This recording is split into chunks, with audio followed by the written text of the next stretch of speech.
क्या कोई चौधरी अपने मजारे की करता होगा जो कि मोदी की ट्रंप ने की है। इस तरीके से हमारे पायलट F-16 चलाते हैं जिस तरह होंडा 125 रोड पे वन व्हीलिंग चलाते हैं। गौरव आर्य करता मेरा दिल कहता है हम F-35 लेंगे और मोदी के दिल में भी यही है, F-35 लेंगे। और इस तरीके से प्रणाम सही प्रणाम प्रणाम 7.5 लाख भेड़ बकरियां यहां से लेके जाओ। उसने कहा जी हजूर। जुगते मारने के लिए कोई और ना मिले तो वो अपने बच्चों के जुगते मारना शुरू कर देते हैं। उस वक्त भी हमारे पास 300 त्यारे थे और इनके पास 800 त्यारे थे, लेकिन हमने इनको ऐसे धोया था जिस तरह धोबी कपड़े धोता है। कि मोदी जी अब इस वक्त रजाई में घुस के प्रार्थना कर रहे हैं कि या अल्लाह ट्रंप से दोबारा जिंदगी में कभी पाला ना पड़े। बिस्मिल्लाहिर्रहमानिर्रहीम, अस्सलाम वालेकुम नाज़रीन, उम्मीद है आप सब लोग खैर खैरियत से होंगे। आपको पता है कि मोदी जी मरे जा रहे थे ट्रंप से बात करने के लिए, और जब बात हुई है तो बहुत ही खौफनाक हुई है। क्या कोई चौधरी अपने मजारे की करता होगा जो कि मोदी की ट्रंप ने की है और अब लेने के देने पड़ गए हैं। गुफ्तगू कुछ इस तरह की हुई है कि मोदी जी अब इस वक्त रजाई में घुस के प्रार्थना कर रहे हैं कि या अल्लाह ट्रंप से दोबारा जिंदगी में कभी पाला ना पड़े, ट्रंप का कभी मुझे सामना ना करना पड़े। लेकिन ट्रंप ने कह दिया है कि लिस्ट बनाओ और मेरे पास आओ। वो सारी की सारी डिटेल क्या है और किस तरह ट्रंप ने मोदी को कहा कि अपनी 7.5 लाख भेड़ बकरियां यहां से लेके जाओ। उसने कहा जी हजूर, जैसे आप कहेंगे वैसे ही करेंगे। इसके साथ उसने वो असले की इन्वेंट्री देने का हुक्म दिया है, बेसिकली हुक्म ही दिया है, जो कि वो नहीं लेना चाहते। और चीजें जो है वो बड़ी दिलचस्प मोड़ के अंदर दाखिल हो चुकी हैं और शक्ल देखने वाली है दोस्त गौरव आर्य की। उस वक्त उस समझ नहीं आ रहा उसको कि वो कहां जाए। उसका सांस फूला हुआ है और वो एक तरह से वो कहते हैं ना कि हिरन को हाथी साबित करने की कोशिश कर रहा है और हाथी को हिरन साबित करने की कोशिश कर रहा है। और उसने इस हवाले से काफी बातें की हैं, वो भी मैं आपके सामने रखूंगा, चाहे वो बांग्लादेश के हवाले से है, चाहे वो अफगानिस्तान में तालिबान के हवाले से है, या फिर वो इसके अलावा दीगर ऐसी चीजें जो कि हो सकती हैं। खासतौर पर फलस्तीन और इसराइल के बारे में बहुत ही छोटी और घटिया बात की है, इसके ऊपर भी उसको जवाब देंगे। अच्छा, अब कहानी शुरू करते हैं। कहानी यह है जी कि जिस दिन ट्रंप ने हलफ उठाना था उससे 4 दिन पहले ही पालकी शर्मा समेत सब ने यह कहना शुरू कर दिया था कि ट्रंप हलफ उठाते ही इंडिया का दौरा करेंगे। मोदी जी जो है वो जाएंगे वहां पे, अगले महीने जाएंगे। और उसके बाद हमें पता यह चला कि मोदी ने पहले जयशंकर को भेजा। जयशंकर ने अमेरिका के अंदर जाके बड़ी इधर उधर गेमें डालने की कोशिश की। वहां पे secretary of state Marco Rubio को मिले और भी इस तरीके से उन्होंने काफी लॉबिंग करने की कोशिश की। और उसके बाद मिन्नतें तरले करने के बाद पता चला कि जनाब मोदी ने खुद फोन किया।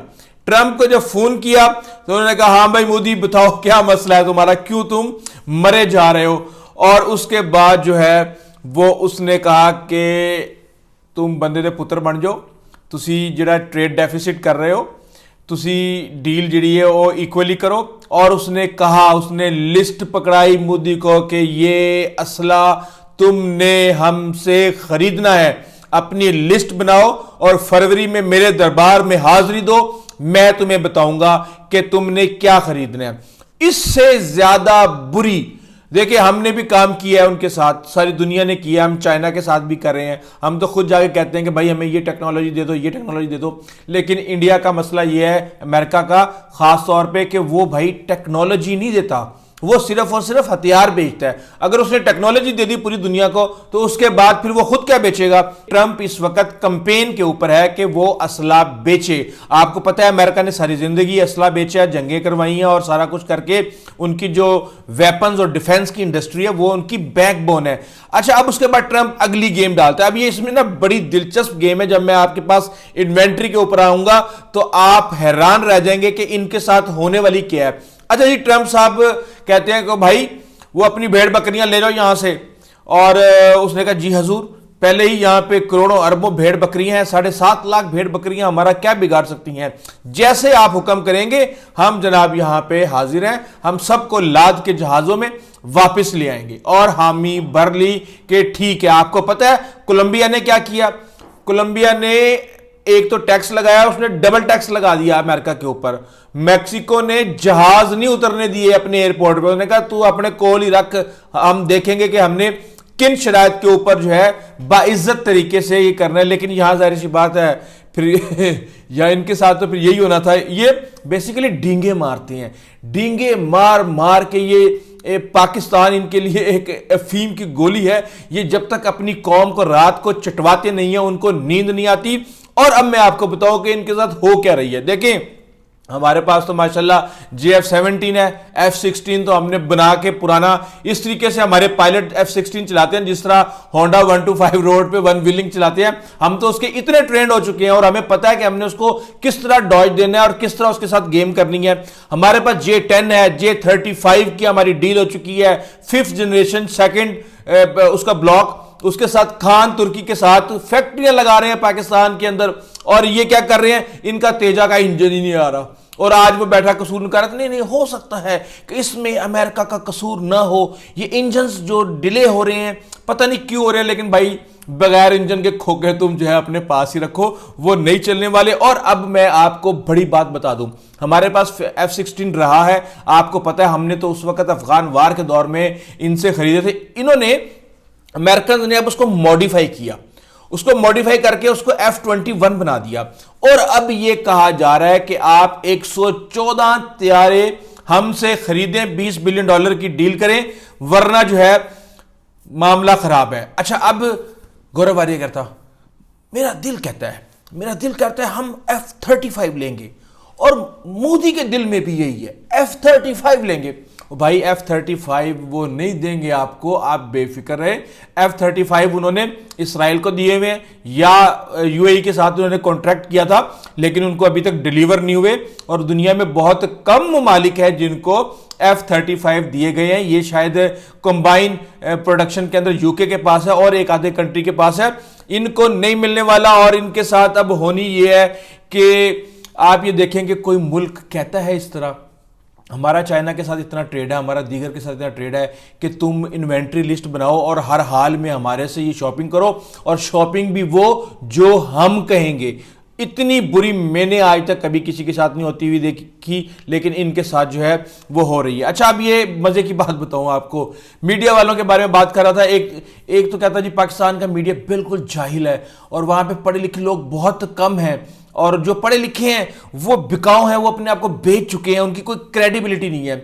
और अपना जो वीलॉग कर रहा था उसके नीचे लिखा होता है सपोर्ट अस, है सपोर्ट अस पेटम, और उसके ऊपर नंबर लिखे हुए होते हैं। इसके आप चैनल के ऊपर जाके देखें, हर तीसरे दिन जो डॉक्यूमेंट्री आ रही होती है किसी न किसी भारतीय फौज की यूनिट की, ये पेड होती हैं ये चीजें भाई, ये पेड होती हैं। हमें पता है कि किस तरीके से आपको बुला के आपसे डॉक्यूमेंट्री बनवा के और आपको इसी तरह के अकाउंट 2 नंबर बनवा के आपसे उसके अंदर पैसे आ जाते हैं चंदे के तौर पे। हमें पता है वेलफेयर के नाम पे किस तरह गेमें डल रही हैं। तो इस तरीके से ये बहुत बुरे तरीके से फंस चुके हैं। और सिर्फ यही नहीं, मैं आपको बताऊं तालिबान के बारे में बाउंटी की बात हो रही थी, तो कहता जी वो बाउंटी अमेरिका जो है ना ये इस चीजों में फेल हो जाएगा। अब ये देखें कैसे इन्होंने तालिबान को अब्बू जी बनाया हुआ है, और उन्होंने इनका एक इंडियन मुसलमान भी कर लिया वहां पे।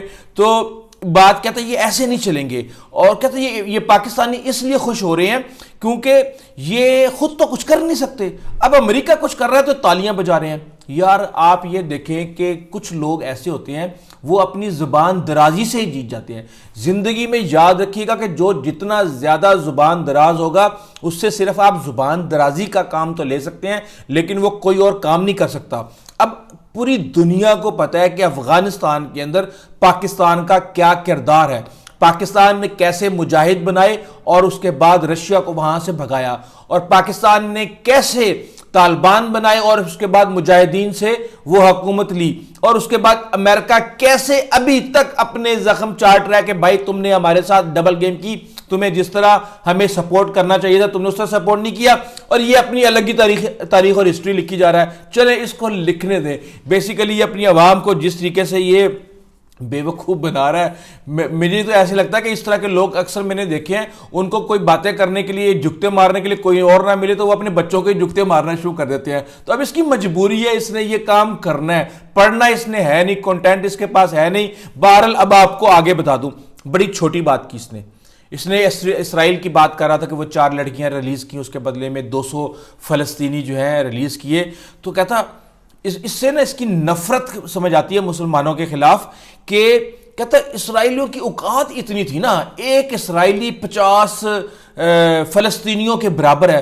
तो उन्होंने कहा फड़ो आप बंदे, फड़ो और बंदे साढ़े दो, इतने हकारत अमेज तरीके से कि मुझे समझ नहीं आती। और उसके बाद देखें वही अरब हैं, वो फ़लस्तीनी वही अरब हैं, वो सऊदी अरब में है, जो यूएई में है, जो कुवैत में है, जो बहरीन में है, जो ओमान में है। और वहाँ पे तो ये नौकरियाँ लेने के लिए उनको अपना अब्बू बना लेते हैं और इस तरीके से प्रणाम सही प्रणाम प्रणाम, और वहाँ पे जाके ये कर रहे होते हैं। लेकिन बात यह है कि ये इनकी इंसानियत का मेयार है। और मैं अक्सर आपको बताता हूँ कि जो छोटा जहन होता है वो हमेशा इसी तरह की बात करता है। अब ये चोर नाले चत्तर, बांग्लादेश की बात आती है, इनको अपने जख्म चाट रहे हैं। ये 50 साल की इनकी मेहनत ऐसे पानी पी रही है और सब कुछ सफाया करके वो इनकी इन्वेस्टमेंट जो है, सीनाबाजी जो है वो इंडिया चली गई है। अब इनको समझ नहीं आ रही, अब इनके पास वो पुराने फिक्रे जो कि खुद पाकिस्तान के सोशल मीडिया से इन्होंने चोरी किए हुए कि जो वो भी भका रही हैं, वो भका रही हैं। लाइटों के ऊपर जाके वो जो है बात करेंगे, ना बांग्लादेश मैटर करता, ना पाकिस्तान मैटर करता। भाई मैटर नहीं करता तो जब तक तुम लोग यहाँ पे लोरियां नहीं सुनते और अपने मीडिया को लोरियां नहीं सुनाते, तुम्हें नींद नहीं आती। और दूसरी बात यह है कि ये DGIS की खबर किसने ब्रेक की? इंडिया ने ब्रेक की। यहां तो खबर ही किसी के पास नहीं है कि ये क्या हुआ है। ये सारा का सारा इंटेल जो इंडिया की है उसने की, और वहां पे जिस तरीके से फोर्सेस बढ़ा दी गई हैं, इनकी नींदें हराम हुई हुई हैं और ये इनको समझ नहीं आ रही कि इन्होंने किस तरफ जाना है। और मैं इनकी काबिलियत आपको इंशाल्लाह अपने अगले व्लॉग में बताऊंगा कि कितनी इनकी काबिलियत है और 1965 की जंग में ये किस तरह भेड़ बकरियों की तरह अपने ही आर्मी के ऊपर ये अटैक करती रही इनकी एयरफोर्स, और हमने इनको कैसे बजाया और कितना बजाया। ये जो रोजाना रैंकिंग निकाल के आपके सामने ले आते हैं ना, उस वक्त भी हमारे पास 300 तैयारे थे और इनके पास 800 तैयारे थे, लेकिन हमने इनको ऐसे धोया था जिस तरह धोबी कपड़े धोता है। बहरहाल अभी तक के लिए इतना ही, आइंदा तक के लिए इजाज़त दीजिए। अल्लाह हाफिज।